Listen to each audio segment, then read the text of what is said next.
That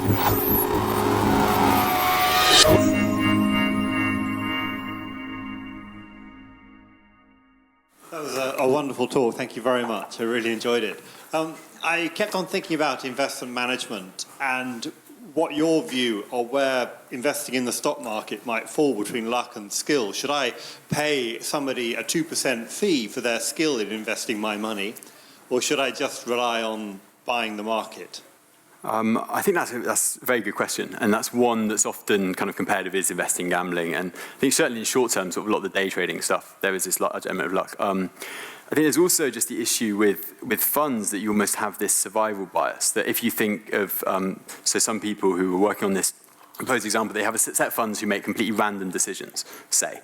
The ones who do well will do well and survive, and the ones that badly would go bankrupt. So over time, you'll kind of see this successful set. I think by no means it means that there's not an element of skill involved, but I think asking those questions about to what extent is there luck and skill and how do we measure that is a very good area, and one that clearly there's a lot of money at stake. The gentleman in the front. Thank you. You put the example up of the toss of the coin and were asked whether it was one or many. And it seems to me that a lot of what you've talked about is high-frequency events. And there are two things for that. One is there's asymmetry between the casino and the occasional gambler. And the other is what about low-frequency and high-cost events? How has maths tamed those? I'm thinking of insurance and hurricanes, for example. So I suppose you're referring to whether it's an insurance company or casino, you've just got the bankroll to cover all those events combined. Essentially, you can kind of diversify. And if you just come into business, that high-cost event may happen the next day. So how do you incorporate that into that? I think there are a lot of extensions and adaptations of this. So the Kelly criterion is kind of defined for those kind of bets, but obviously there's ways that it's been adapted to other situations. And likewise with utility, there's a lot of theory about the way you kind of have your risk function. So there's a lot more maths about actually, for a particular person, what your utility is for that kind of situation and how you develop your strategy. So this is something that's mainly applied in betting and sort of financial investments, but obviously in other situations, as you said, with a bookmaker that's got a very diverse portfolio, potentially they might adopt something a bit different. Now, I don't want to leave people on the balcony behind. There is. In fact, we have a microphone on the balcony. You mentioned earlier in your talk about how opponents can be flawed, and at the moment we're just saying that they play pure strategies when we make models. Do you think there's any scope for mathematics in the future to almost account for this flawed play and factor that into our models so that we can adapt our algorithms? So certainly in poker, there are teams who are kind of partly working on these optimal strategies against perfect opponents, but they're also looking at what's known as opponent modeling. So you develop a picture of what works well against them. And one of the things they found is that actually in poker, against humans, aggressive strategies work much better than they do against bots. So certain things that we're kind of susceptible to when we're playing, which maybe other people aren't. And there's also the issue of, like with the horses where you introduce multiple players, if you're playing one person, these kind of very defensive strategies can work well. But if you have multiple people, they can gang up on you, whether deliberately or inadvertently in a game of poker or any kind of situation where there's multiple people, they can have strategies which kind of take advantage of you. And in that situation, being defensive might not be the optimal thing. Actually, it might make sense to look for weaknesses and trying to go on the attack. So, I think that's kind of one of the interesting areas of where it's not a kind of simple two perfect players doing the optimal thing, but you've got these flaws, and how do you look for them and not get exploited in return? Thank you. I wrote a question down during the lecture. It's a little bit silly, but it's sort of non-mathematics, but I was really curious. You said that card counting was a very successful strategy. Why does it go wrong? What exactly goes wrong when it's such a successful strategy? How does it get found out? So with the basic card counting strategy where you keep track of what's gone in the deck, and then when you get a favourable situation, bet on it, you have the problem that you're basically going to be sat at the table for a long time betting very small amounts of money and then suddenly putting tons of money in, which makes it sort of a big red flag for the casino. And teams have tried to get around this. So for instance, in the 90s, the MIT students famously would do it in teams. So what they'd have is they'd actually play up to sort of common stereotypes. So they'd have the kind of girls pretending to be the dumb blondes and this sort of thing. And watching the tables, so you'd have somebody just watching and betting, and then covertly signal to other people to come. So they kind of operate as a team to avoid this problem of security finding them out. So I think that's really one of the challenges. Isn't the maths of it, it's just the ability to get away with it. You've also got the problem of, so this Kelly kind of criterion is betting proportions, but potentially if the casino, if there's a sort of minimum bet of $10 or something, and your optimal strategy says you can't bet that, you can't sort of say, can I cut this chip in two? And so there's a kind of real life challenges which kind of limit how much money you can make from it. Thank you. Yeah, actually, I'll just add to that.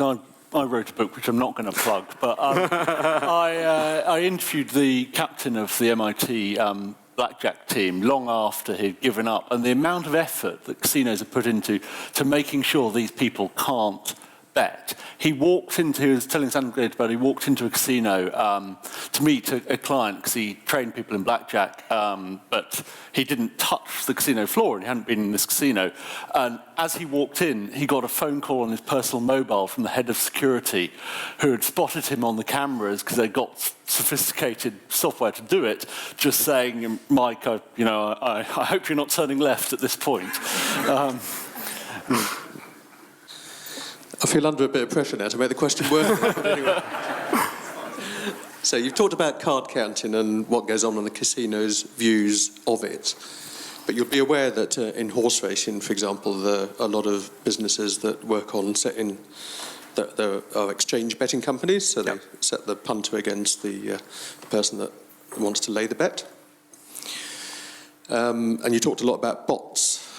Now, there are a lot of people that write bots in order to clean up in exchange betting so that the computer does all the work. So regardless of what you think about the horse, his chance of winning, etc., you just have a computer program, and as the money is put in, it will keep clipping an edge and taking a profit for its win. A couple of years ago, there was a very famous example where one of the bots went horribly wrong on one of the famous exchanges. I won't name it.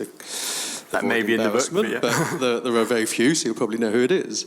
So a horse that was sort of 10 lengths clear with less than a furlong to run was trading at about 16-1. And because the bot had gone horribly wrong. And a lot of professional punters that sort of make a living out of this business sort of saw that and ploughed a lot of money into it. And some that I know were standing to win 30, 40, 50,000 pounds on that. But the exchange operator decided that, well, it was clearly a manifest error. The bot had gone, bizarrely wrong, and therefore they let the person that owned the bot off paying the money to the people that had taken advantage of it. Had it been the other way around, of course, the bot would have cleaned up and taken their money. It's not really a question, it's just That's a nice anecdote. No, I mean, it is actually in the book. I mean, so it's the Leopard's Down situation, I think the one you're Yes, that's it, yeah. Yeah. And actually, that I think there was about £1,000 in that person's account, and they were on the hook for about 28 million. Well, my brother had £30,000 to win on it, and so vested interest. But I mean, again, I think that's a great example of so some people who looked into the bets that were being placed, and it looked like the bot was placing a doubling up strategy, this kind of classic, just ramping up. But it is a kind of good question of who do you attribute blame to, and it goes back to these kind of two stockbrokers who, if you design an algorithm, to what extent can you take responsibility for it? And I think in that situation, their argument was that this was such an absurd situation that, and I don't think there's been any sort of legal cases following in appeal, maybe, but they tried to make a legal case, and then they sort of ducked it. But I think your point is well made. That had it been a human at the other end of it, without the medium of the bot in between, so the case might have been, And I think that's a debate we're going to see happening increasingly often. Not only in betting, but in other industries as well. Well, I suppose anyone that designs something that's a sort of profit for nothing and sits back and taking it has got to take the risk that it goes wrong and pay out when it does. But anyway, as you say, an anecdote rather than a question. But, apologies. We have in the red jumper there, and then. You the same question? Yeah. Okay. You don't have to answer this, but what, if anything, do you bet on yourself? So I think I mean, one of the things this book's kind of taught me is how hard it is for many of these games. Certainly, traditional casino games, things like Cardcounting. I mean, I do like to play poker. I have fewer and fewer friends willing to play with me. But as I mentioned, I think if you define gambling as these kind of traditional casino games, then that's then one thing. But arguably my day job involves a huge amount of risk. That you're looking at kind of these unlikely events and situations where there's a small chance of something bad happening, and how do you measure that and how do you quantify that? And I think that's why gambling is. We use the Monte Carlo method pretty much every day, and I think that's quite nice to kind of understand why that's got that name, where that's come from, and how those ideas feed into other industries. And I think pretty much anyone with a mathematical background, maybe Tom will agree with me, will have had an interest in betting at some point, because I think it's just natural that you want to be able to measure these things and work out what's going on. Well, given the microphone's there, pass it to your left. I was just wondering if there are any games where humans can still beat computers. I mean, bridge, for instance, is that one? How does it look between humans and computers right now? I don't know. I mean, so one of the things that's surprising, actually, and slightly annoying if you're trying to get a book out, is how quickly these things move along. And particularly for poker, so this announcement, I don't think many people were expecting this kind of limit poker to fall that quickly. And Go certainly surprised people that it was thought that these games were safe for a good deal longer. And I think just the progression in AI and ability to learn in not necessarily these kind of traditional ways are really pushing that. And I think actually, Kasparov, when he lost to Deep Blue, made this point of almost people in AI would be disappointed because it was very much kind of just crunching the numbers, and that wasn't learning anything about how humans develop intelligence. And I think these new games, which are progressing phenomenally quickly, are fascinating. So I don't know about that specific example, but I wouldn't be surprised if there's some interesting developments to come. But the poker that was solved was an extremely strange version of poker, wasn't it? So yeah, I mean it is played, but not. Yeah, so it's the heads. So it's 2-player poker, and there's a limit. So the typical one is the no limit version, where you can go all in, which is still unsolved. Yeah. Why would someone spend lots of money to design a bot which is then able to go wrong and cost them a lawsuit or even more money? That's good. They're probably asking themselves that question. I mean, I think there's two kind of approaches to it. So some of these companies, particularly in finance, there's just so much interest in getting there first. Because if you've got a small price change and you can get there first, you get the difference. And actually, there's recently a cable built, a transatlantic cable from New York to London, which runs under the flight route. So that shaves kind of milliseconds off the speed. Because if you can get the trade there before everyone else, you make the profit. So the amount of money to be made is so great that it's kind of worth these huge investments, even if there's a downside. But people on a smaller scale, I think, just do it for a hobby. I talked to some guys who came up with poker bots. They just like these projects, and it's kind of a fun project of, can you get this bot? And actually, this bot they had to teach to behave a bit more human, because it kept on getting caught on websites. So they had to kind of make mistakes and sort of behave in a human way. I think that's just an interesting kind of scientific problem. How do you get a computer to look like a person? I think, so it's just a fun side project for them. Go on, pass it over there, then I'll spread my remit in this direction. I suppose if everyone has a bot in that world, does that mean that the market stops at some point because it's just bot against bot? The market stops, or the... So there is no advantage because it's just bots on every side of the trade, so there is no trade. So the advantage decays very quickly, and a few people have compared it almost to an evolutionary system, that you have this change that gives you an advantage and everything else catches up. I think because the advantage in high speed is particularly quite big, people spot it quicker, so the turnover, the advantage is destroyed much faster, and you have this very, often faster than we can comprehend competitive system going on. I think you're right that it does decline over time, but it happens incredibly quickly in this situation. Anyone else in this direction? I think the gentleman back there. Hi there. I want to ask a question about hypothesis testing. Yeah. I had a few chances to teach quite a few students on these topics. For the math students, it's fun. They're part of the degree. But I had a chance to teach some of the business background or social science background. They do not have a math background to fully comprehend the calculations, but they are forced to learn this method as part of the curriculum. I have a feeling they may use the correct method with the incorrect assumption to deduce the incorrect results.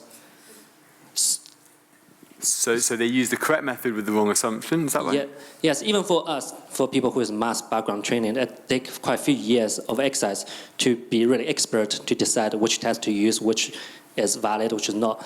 For people who are doing business or social science part, they don't really have the opportunity to do those extensive exercise.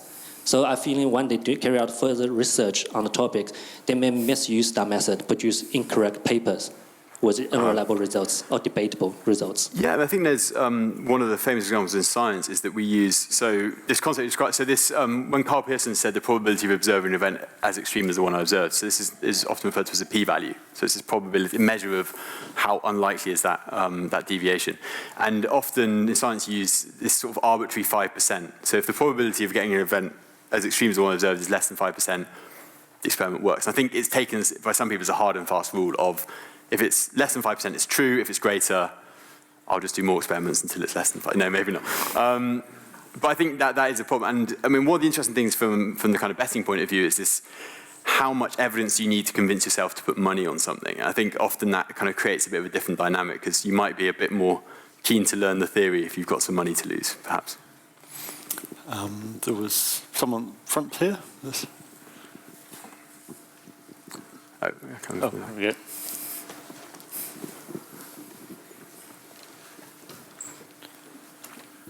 Thanks.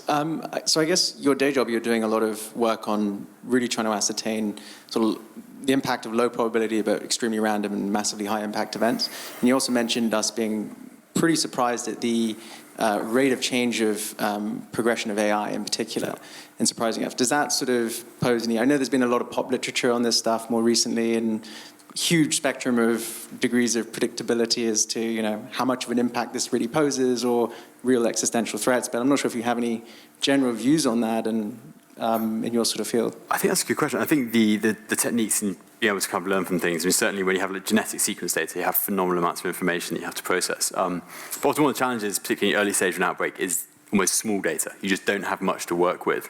And in that case, often the kind of back of the envelope, simple calculations are the valuable ones. So I think there are there's more detailed methods coming through. It's kind of really exciting to see where they go. But there's also, I think we need to rely on the sort of tried and tested kind of stuff of you don't have much information, you have to make this decision now. And I think that's quite an interesting area to be in.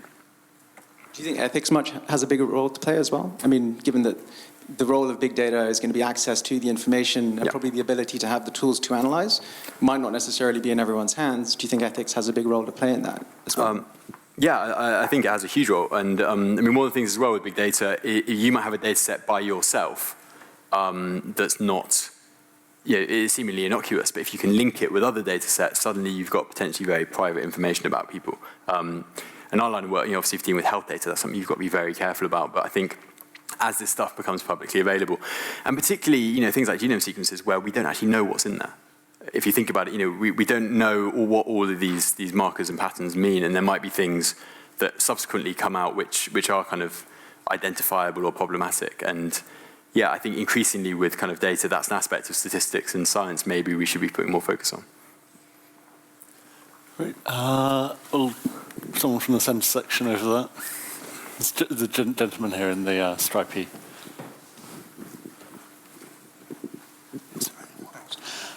You might have heard that in a few weeks' time there's a certain referendum coming along. And both sides of this debate, they both say there will be either more or less immigration or more or less employment or more or less trade or more or less wages and whatever. Do you think either of them have applied statistical methods to come up with any sort of realistic ways?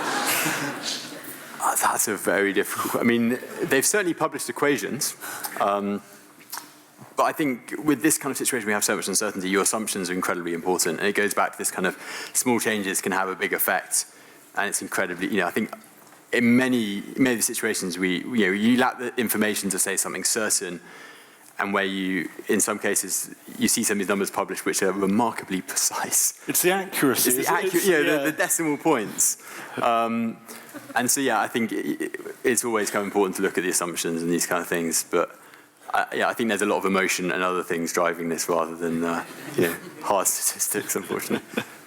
I cover a lot of this for the paper, and the thing I've been shocked about, often you look into statistics, and sometimes it's quite depressing how political statistics are manipulated. A really good example was the stamp duty change recently, which was, I thought, a really good thing. They got rid of the shelved tiers and made it percentage on the way up, and they said the average house will save you, this will save you £2,000 or whatever. And it was absolutely correct, but that made people think, oh, that's the average saving. And if you precisely sold a house that was the average price of the average house, that would be your saving, but higher or lower, that disappeared completely because it was just below one of the shelvings. And it was such a shame. But that's how you normally get them, is they've sort of lied, but not quite. What I found extraordinary, absolutely extraordinary about this campaign is this £350 million per week figure is an out-and-out lie, and it's emblazoned on the side of the bus. And I'm not saying the other side haven't. They've stuck to the more sort of conventional form of statistical lying, which is to have it true, but not quite. But it's an unprecedented situation I've come across that the side has been told by the head of the UK Statistics Authority this figure is wrong, and it's still on the side of their bus. Anyway, man up there. I think we've got time for two more. You mentioned Go. I've read that there are more combinations possible in the game of Go than there are atoms in the universe, which strikes me as completely and utterly bizarre. Is it true? I think, yeah, for Go it would be. Just in terms, and you're right, it's one of those things that you look, well, it's a board with, I think, is it 19 by 19 for Go? And I think that kind of sums up these kind of games. Our ability to comprehend just this amount of complexity is phenomenal. But obviously that will pose a problem for computation because you couldn't crunch through every single possible combination, because even if you put one on each atom in the universe, there's not enough sort of room out there to store the data. Is there anyone on this side who's got a question? Yes, the boy there, and then we'll have time for one more. You mentioned the story with the scratch cards, and also that one where the financial people noticed that the bot upped its prices by exactly the same increment each time. How did these sort of things get noticed, given, I presume with the scratch card, before you got a win and therefore noticed the thing, you'd have to buy up quite a lot. And with the financial bot, how did they actually get noticed? That's a great question. I think for the scratch cards, there's probably an element of luck. I think he was handed a load which perhaps presented enough information. Typically when you have a code, there's a kind of key bit that helps you crack it, and it might just by sheer chance he ended up with one of those. And it wasn't definitive. I think he kind of bought a few more, but it happened that it was such a clear pattern that he was able to spot it. I think in finance, actually, there's a lot of people out there. There's the class of algorithm called a sniffing algorithm that basically just kind of looks around and sort of tries to work out if there's something going on or some kind of behavioral pattern that they can pick out. So I think there's a lot of people who put a lot of effort into trying to spot these kind of unusual bits. It's like the guys looking at roulette tables. You want to spot something unusual and then see if you can take advantage of it. One last question. I think this man here has had his hand up for a long time.